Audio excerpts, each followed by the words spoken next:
तो स्वागत है एक बार फिर आप सभी का आपके अपने यूट्यूब चैनल पीएस क्लासेस पर। तो दोस्तों आज के इस वीडियो लेक्चर में हम पढ़ेंगे वैद्युत द्विध्रुव की निरक्षीय स्थिति में वैद्युत विभव।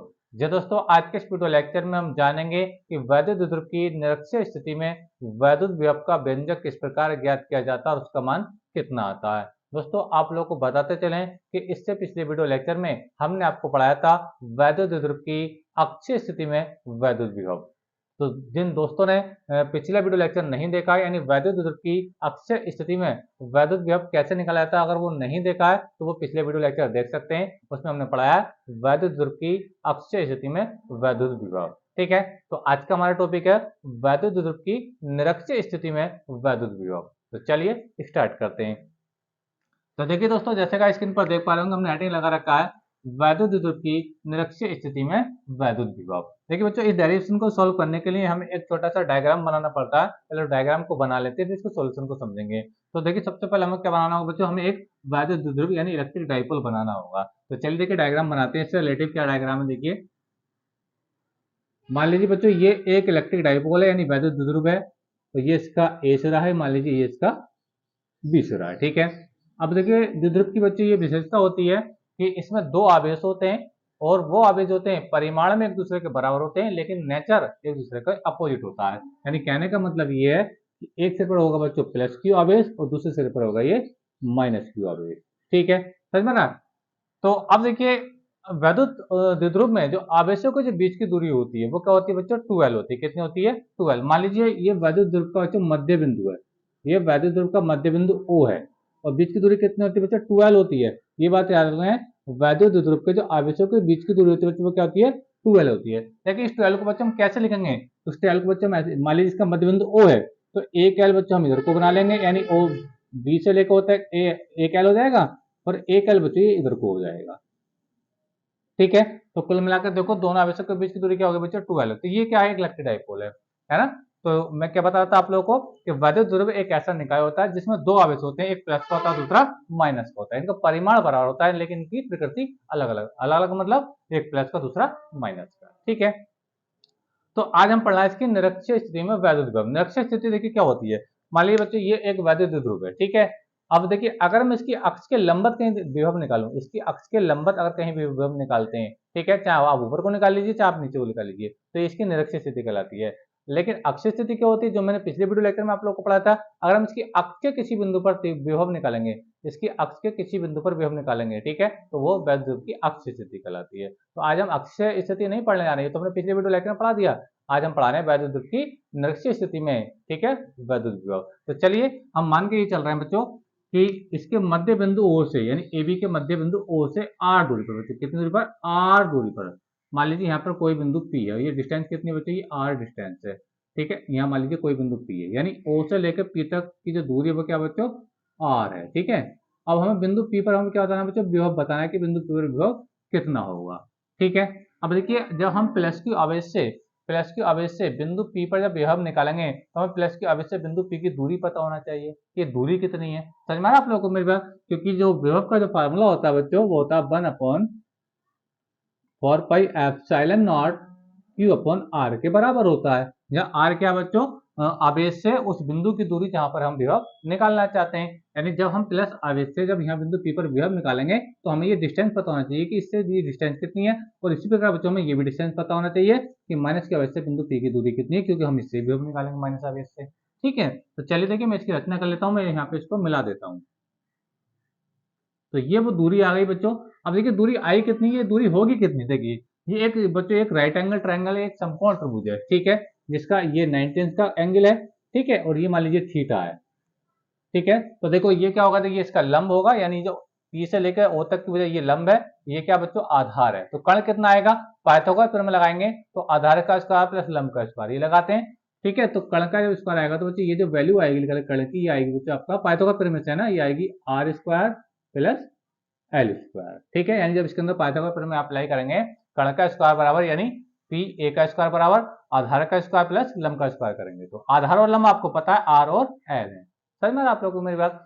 सेम इसी प्रकार से बच्चों जब आप टी से लेकर के बी तक की दूरी निकालेंगे तो आपको इसको इससे मिलाना पड़ेगा, इसको ज्वाइन करना पड़ेगा, ये कर दिया हमने। ठीक है, तो ये भी डिस्टेंस कितनी आएगी बच्चों, ये भी आएगी आपकी वर्गमूल R square plus L square के बराबर ही आएगी। क्यों, क्योंकि देखो जो इधर एल था वो भी इधर एल है, और ये जो आर है दोनों के लिए कॉमन है। समझ में आप लोगों को, तो ये डायग्राम बिल्कुल बनके तैयार है, इसको लिखने की जरूरत नहीं है। ठीक है, तो अब हम देखिए निकालते हैं बारी बारी से। प्लस क्यू आविष्करण बिंदु पी पर विभव निकालते हैं, फिर माइनस क्यू आविष्करण बिंदु बी पर विभव निकालेंगे, फिर दोनों को इसको जोड़ देंगे, फाइनली आंसर आ जाएगा। तो देखिए जरा समझते इस चीज को, लिखेंगे प्लस क्यू आवेश, प्लस क्यू आवेश के कारण, आवेश के कारण बिंदु P पर विभव।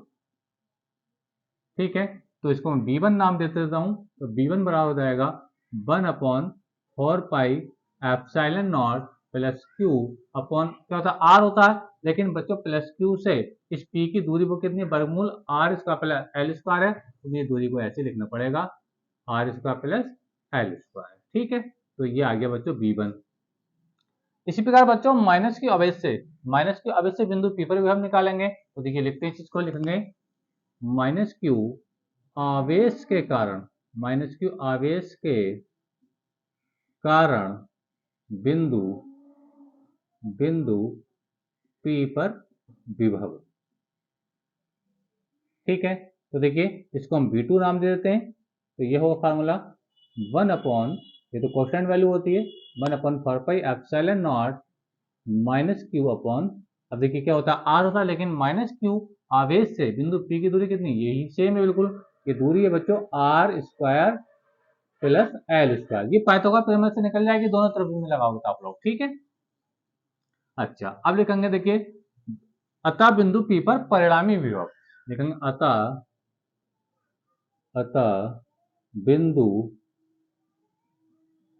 P पर कुल विभव या परिणामी विभव, कुल विभव क्या हो जाएगा, ये मैं कुल विभव को B कह देता हूं, तो ये जाएगा B1 प्लस B2 हो जाएगा, क्योंकि विभव क्या होता है बच्चों, अदिश राशि होती है, इसके अंदर डायरेक्शन नहीं होती है, अगर तीव्रता होती है तो उसके अंदर डायरेक्शन होती है, जो पिछले पार्ट में हमने आपको पढ़ाया था। ठीक है, तो विभव को बच्चों हम सीधा सीधा जोड़ते हैं, क्योंकि अदिश राशि होती है, इसके अंदर डायरेक्शन नहीं होती है, इसके परिमाण को जोड़ दिया जाता है। ठीक है, तो B1 और B2 को जोड़ लेंगे, तो B1 और B2 का मान हम लोग को पता है, तो देखिए देखिए B बराबर हो जाएगा आपका 1 अपॉन, B1 का मान रख दीजिए, B1 का मान देखिए क्या है 1/4 पाई एप्सिलॉन नॉट, ठीक है क्या क्यू, इस चिन्ह को प्लस को लगाया मतलब कोई प्रॉब्लम नहीं है। ठीक है, यानी ये जो चिन्ह आप देख पा रहे हैं प्लस का, यहाँ लगाओ या मतलब लगाओ तभी तो ये संख्या प्लस की है ना, तो क्या देखिए अपॉन में क्या है वर्गमूल R square plus L square, ये आ गया आपका जो V1 का मान।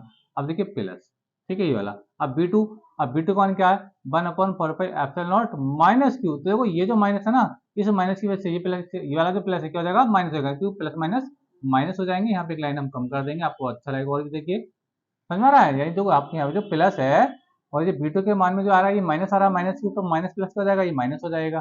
ठीक है, अब B2 का मान लिख लीजिए, क्या देखिए 1/4 पाई एप्सिलॉन नॉट, ठीक है क्यू अपॉन, ठीक है क्योंकि माइनस की तो गुणा हो चुकी है, समझ में आ रहा है, यानी यहाँ पे माइनस था और यहाँ पे प्लस था, तो प्लस माइनस हो जाएगा माइनस हो जाएगा। समझ में आ रहा है आप लोगों को मेरी बात, और अपॉन में क्या देखिए वर्गमूल R square plus L square.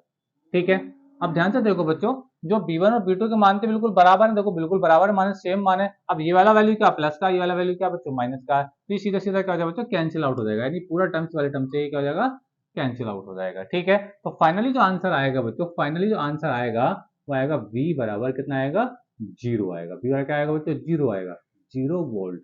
यानी कहने का मतलब ये है कि वैद्युत ध्रुव की निरक्षीय स्थिति में वैद्युत ध्रुव का मान कितना होता है, शून्य होता है, ये बात आप लिख सकते हैं। अतः वैद्युत ध्रुव की निरक्षीय स्थिति में वैद्युत विभव का मान शून्य होता है। ठीक है, लेकिन अक्षीय स्थिति में शून्य नहीं होता है, अक्षीय में मैंने आपको पढ़ाया था, अक्षीय स्थिति में जो आपको पढ़ाई थी वो क्या था, अक्षीय स्थिति में जो विभव आया था बच्चों, मैं आपको लिख के दे देता हूँ, आपको याद रहेगा, अक्षीय स्थिति में जो विभव आया था वो आया था 1/4 pi epsilon not P upon R square आता है, कितना आता है बच्चों P अपॉन R स्क्वायर आता है। तो निरक्षीय स्थिति में तो ये शून्य आता है, लेकिन अक्षीय स्थिति में शून्य नहीं आता, इस बात को याद रखेंगे। ठीक है, तो बच्चों आप लोग को इतना एग्जाम में करना आता है, यहाँ तक कि जो आपका डायरेक्शन इंप्रूव हो जाएगा। तो उम्मीद करता हूँ बच्चों आपको वीडियो अच्छा लगा होगा। वीडियो अच्छा लगा तो वीडियो को लाइक और अपने दोस्तों में शेयर कर दीजिए, और चैनल पर नए तो चैनल को सब्सक्राइब कर लीजिए। और आप 12th क्लास में है, इस बार बोर्ड एग्जाम देने जा रहे हैं, और आप चाहते हैं कि 12th क्लास फिजिक्स और केमिस्ट्री के सभी इंपॉर्टेंट टॉपिक का वीडियो इतनी आसानी से आपको मिले, ठीक है, तो आप लोगों को करना ये होगा बच्चों, हमारे चैनल को करना होगा सब्सक्राइब और बेल आइकन का बटन दबाना होगा, ताकि मेरी जैसे जैसे कंटिन्यू वीडियो आए उनका नोटिफिकेशन आप लोग को समय से मिलता रहे। मिलेंगे नेक्स्ट वीडियो में किसी नए टॉपिक के साथ, तब तक के लिए धन्यवाद। अब आप इसका स्क्रीनशॉट ले लीजिए, अपने नोट्स में कॉपी कर लीजिए। Thank you.